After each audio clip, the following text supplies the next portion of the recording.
We're going to start out with our s orbitals in this video, and I'm going to try to mix up the modes a little bit. You've already got this information in your handout, but I want us to get to see it a little bit more three-dimensionally than we have on this paper. So we're going to come back to this slide in a second so we can fill out some of these blanks. In the meantime, let's go over to a website called the Orbitron. Now if we look at a picture of the 1s orbital, we can see that it's going to be a ball. And that's going to be the edge of the 90% confidence interval. We're 90% sure we're going to find the electron somewhere within there. 10% of the time it's going to be somewhere further out. This is going to be its shape, and it's nothing very fancy. It's just a ball. But let's take a look at what happens when we get to the 2s orbital. Now the 2s orbital is also shaped like a ball, but on the inside it's going to have a lobe. And you can see we have almost like a layer to an onion right there in between the two layers. We're going to have one region out here and another lobe inside. So that's a bit of terminology you want to catch. There's going to be a lobe, another lobe, and there's going to be a node in between. Now let's take a look at what that actually looks like as far as its radial distribution for a moment. So you can see here, this is the probability of finding the electron at some radius that's close to the nucleus. There's going to be a spot where there's 0% chance of finding the electron, and then further out we're going to have another region of space where it's likely to find an electron. Now remember, you might think to yourself, well, if there's 0% chance of finding an electron here, it can't possibly go between these two places. And you're right when you're thinking about the classical mechanics world that we're used to living in. But remember, we're talking about the quantum mechanical world. And that's as if the electron doesn't exist in just one place. It's actually spread out in space, Heisenberg uncertainty principle. And so if the electron were out in this radius, it actually is also existing on this side of the 0% chance just a little bit, and it can just shift where it's at. That's called electron tunneling. So as a result, it actually has access to both of these spaces. Now if we look at our 3s orbital, you'll notice that what we've got is we've added one extra node. We have an inner core, another layer, and then a third layer, with a 0% chance in between each of those two areas. So we have two nodes and three lobes.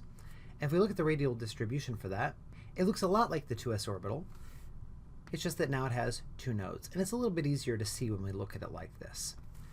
So if we continued going further and further out, we'd see the same sort of behavior. But things are just going to get more and more complicated and less interesting for us in terms of what we're doing. Just remember that every time that we go up one principal quantum number, one n level, we're going to be having to pinch things off one more time.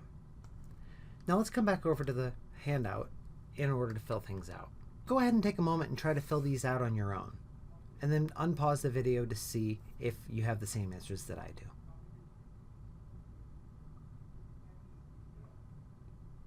Okay, so for our first level, 1s is going to be quantum number n equals 1. Remember that L, all s orbitals, are going to be L equals 0. So L is going to be 0 for all of these. Now M sub L is going to be about the orientation. Keep in mind that that means that it's going to be which direction is a ball pointing. It's a ball. It's not really pointing any direction, right? The only way we'd have that is if there was something odd about one side of it, like when you put the needle into a basketball to fill it up. But that's getting a little bit more physical level. We're talking about the micro level. And at this micro level, it's totally uniform in all directions, and so there really is no direction. Or if you want to think of it purely in terms of the quantum number itself, remember that we said L equals 0, and M sub L equals 0 out to plus L, and also all the way out to minus L. When L is 0, the only thing we can have for M sub L is going to be 0. So either way you can think of it, it's going to have the same orientation because it has no orientation as a ball, or you can think of it as just being the quantum number 0, and it's going to tell you the same thing. Now we still have some things to fill out, the nodes and our n levels. So in this one, n level is going to be 2, and this one, n is 3. Here we had no nodes, here we had one node, and here we had two nodes. Remember, nodes are where you have a 0% chance of finding the electron. So that's going to be our s orbitals in a nutshell.